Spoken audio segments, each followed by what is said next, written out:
dream of becoming a doctor due to the support of our family.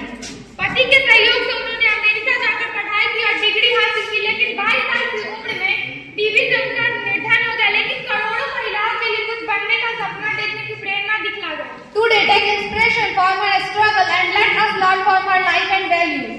आइए आज हम उनके बलिदान और संघर्ष को याद करें, उनके जीवन से प्रेरणा लें। Thank you. धन्यवाद। परेशान तो रहूंगा ना पार्वती, आखिर एक बेटी का बाप जो ठहरा।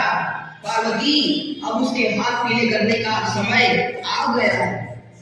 पर हमारी आनंदी तो अभी सिर्फ 2 साल की है। अभी तो उसके पढ़ने लिखने और खेलने कूदने के दिन हैं। देख पार्वती, लड़कियां पराया धर्म होती है और जितना जल्दी इन्हें घर से विदा कर दे उतना अच्छा है।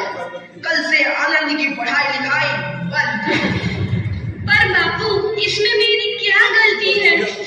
आप मुझे पढ़ाई करने क्यों नहीं देते? तेरी गलती है कि तू एक लड़की है। लड़का होती तो क्या बापू? लड़का होती तो क्या? ऐ लड़की, ज्यादा जबान ना चला, नहीं तो जबान हलक से खींचकर बाहर निकाल दूंगा। बापू, मैं पढ़ लिख कर कुछ बनना चाहती हूँ। मेरी पढ़ाई ना रोको बापू। आनंदी, तुझे पढ़ना है तो पढ़, लेकिन सारी उम्र बाप की छाती पर यूं बोझ बनकर ना बैठ। पर बापू, अभी तो मेरी उम्र पढ़ाई लिखाई की है। मुझे पढ़ लिख कर डॉक्टर बनना है। पढ़ाई पढ़ाई पढ़ाई, आज तो तेरी इन किताबों का काम तमाम करके ही छोड़ूंगा। ये ले। नहीं बापू, मत पढ़ो बापू। छोड़ी। नहीं बापू, नहीं। बापू, ये तुमने क्या किया? तुमने मेरी किताबों को ही नहीं पढ़ा बापू। मेरी किस्मत फाड़ दी, मेरी किस्मत।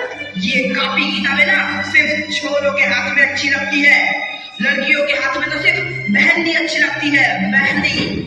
पर बापू, मैं लड़की हूँ तो क्या हुआ? लड़का और लड़की तो हमारी दोनों आंखों के समान होते हैं। चुप कर आनंदी, और यह एहसान मान कि अब तक जिंदा है तू। कहीं बचपन में गला दबाकर मार दिया होता तो यह तेरी बकबक नहीं सुननी पड़ती आज। पर बापू, मुझे चूल्हा जलाना अच्छा ना लगे है। देख छोरी, जितना जल्दी हो तुम चूल्हा जलाना सीख ले, उतना ही अच्छा है तेरे लिए। और हाँ, तेरा ब्याह तो होगा, वो भी कल के कल। अपना जीवन है तुम्हारी यह कहानी। आंचल में है दूध और आंखों में है पानी। मुझे माफ कर दे बेटी, तेरे बापू के जिद के आगे मेरी एक न चलेगी। माफ कर दे बेटी, मुझे माफ कर दे। इस प्रकार मात्र 9 वर्ष की छोटी उम्र में आनंदी का विवाह गोपाल राव जोशी से हो गया। बाल विवाह एक सामाजिक कुरीति है और इस कुप्रथा का शिकार होना पड़ा आनंदी को। 5 वर्ष बाद आनंदी 14 साल की हो गई है। उसके घर एक शिशु ने जन्म लिया है। देखते हैं आगे क्या हुआ। देखिए ना, इसे क्या हो गया है? इसका माथा तो अंगार की तरफ तप रहा है। इससे तो बहुत तेज बुखार है। आप बिना कुछ भी बोलते हैं, दीजिए मुझे। माताओ, जल्दी से वैद्य जी को बुला के लाओ। जी, अभी बुला के लाता हूँ। ये तुम क्या कर रही हो आनंदी? भगवान की विभूति लगा रही हूँ। बस करो आनंदी, ये सब अंधविश्वास है। अरे आप यकीन तो कीजिए, भगवान की कृपा से इसका माथा ठंडा हो रहा है और बुखार भी उतर गया है ना बाबू? देखिए, दीजिए मुझे। उठो बाबू, आंखें खोलो, तुम्हें तुम्हारी माँ बुला रही है। आंखें खोलो, देखिए ना इसे क्या हो गया है? आंखें भी नहीं खोल रहा। आंखें खोलो बेटा। आप चुप क्यों है? आंखें खोलो बेटा, आंखें खोलो। आनंदी, हमारा बेटा कभी आंखें नहीं खोलेगा। नहीं, ऐसा नहीं हो सकता। मेरे बेटे को मुझसे कोई नहीं छीन सकता, कोई नहीं छीन सकता। पागल मत बनो आनंदी। माधव,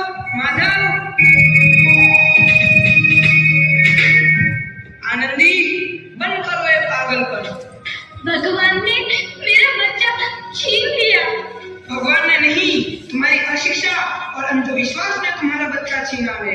अगर तुम पढ़ी लिखी होती तो आज हमारा शिशु जीवित होता। तुम अनपढ़ थी आनंदी, अनपढ़।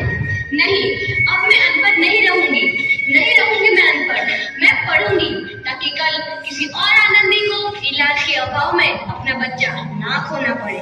शाबाश आनंदी, और यही तुम्हारे अपराध के लिए प्रायश्चित भी है।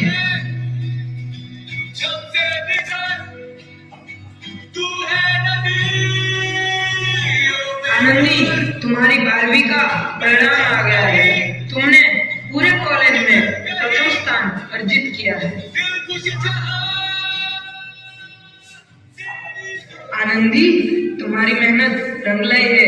तुम्हें शिक्षा वृत्ति मिली है। ये लो तुम्हारे अमेरिका जाने की टिकट। मुझे शिक्षा वृत्ति मिल गई, मैं अमेरिका जा रही हूँ। पर ये सब मैं अकेले कैसे कर पाऊंगी? आनंदी, अपना आप को इतना कमजोर क्यों समझ रही हो? फिर इतना पढ़ने लिखने का क्या फायदा? तुम अभी गवार की गवार नहीं हूँ मैं अब गवार।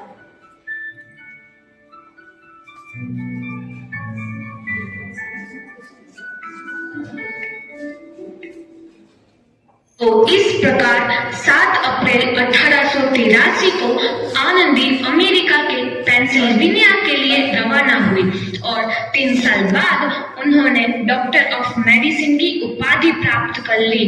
इधर आनंदी के पिता की तबीयत बहुत खराब है। आगे क्या होता है देखते हैं। लगता है अब मेरे जाने का समय आ चुका है। अब मैं नहीं बचूंगा। ऐसा मत बोलो। शहर के सिटी हॉस्पिटल में अमेरिका से डिग्री लेकर कोई बड़ा डॉक्टर आया है। एक बार वहां चलकर दिखा लेते हैं। हाँ, सही बोला भैया। कम से कम दिल को तसल्ली तो मिल जाएगी। हाँ, चलो चलो जल्दी हॉस्पिटल चलते हैं।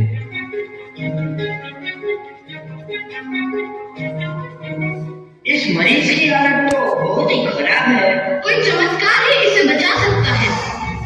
ऐसा मत बोलो भाई। डॉक्टर साहब कब तक आ जाएंगे? लो आ गई डॉक्टर मैडम। डॉक्टर मैडम, जल्दी देखिए, मरीज की हालत बहुत ही खराब है।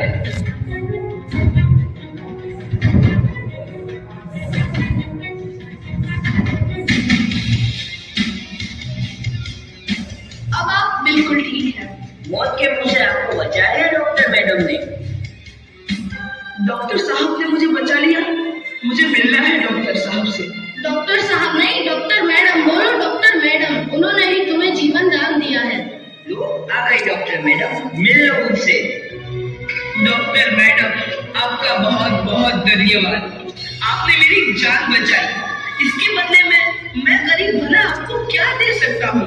वचन चाहिए मुझे कि कभी ये नहीं कहोगे कि लड़कियां कुछ नहीं कर सकती।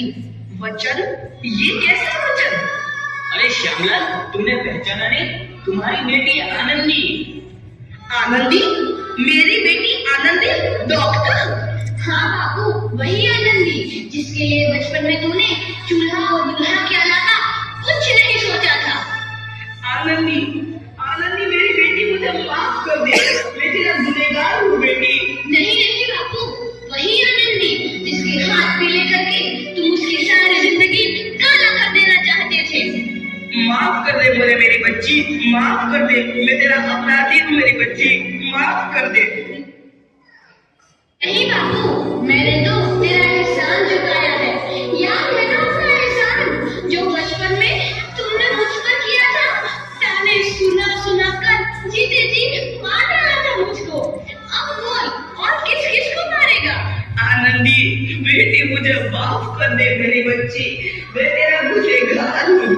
बाबू, आपने ही तो बोला था किताबें सिर्फ बेटों के हाथ में अच्छी लगती है, बेटियों के हाथ में तो सिर्फ मेहंदी। बेटों और बेटियों में फर्क करना तो आंखों में फर्क करने समान है। एक का पढ़ना और दूसरे का ना पढ़ना सामाजिक अंधकार है बाबू, सामाजिक अंधकार। उपकार मांगता हूँ मैं तुझ जैसी बेटी का, जिसने सारी उम्र तुझसे कुछ ना मांगा तो सिर्फ बराबरी का दर्जा। वरना सच तो यह है कि मैं मेरी माफी के लायक भी ना हूँ। मुझसे साथ बाप तेरी बराबरी कर सके उसके मैं लायक भी ना हूँ मेरी बेटी, लायक भी ना हूँ। अपने बापू को क्या माफ नहीं करोगी आनंदी? माफ कर दो आनंदी, माफ कर दो। सुबह का भूला यदि शाम को घर लौट आए तो उसे भूला नहीं कहते। बापू। तो इस प्रकार आनंदीबाई जोशी ने अपनी मेहनत और अटूट इरादे से न केवल भारत की पहली महिला डॉक्टर बनी, बल्कि आगे चल के उन लड़कियों के लिए सुनहरा रास्ता दिखा गई जो जीवन में कुछ करना चाहती थी।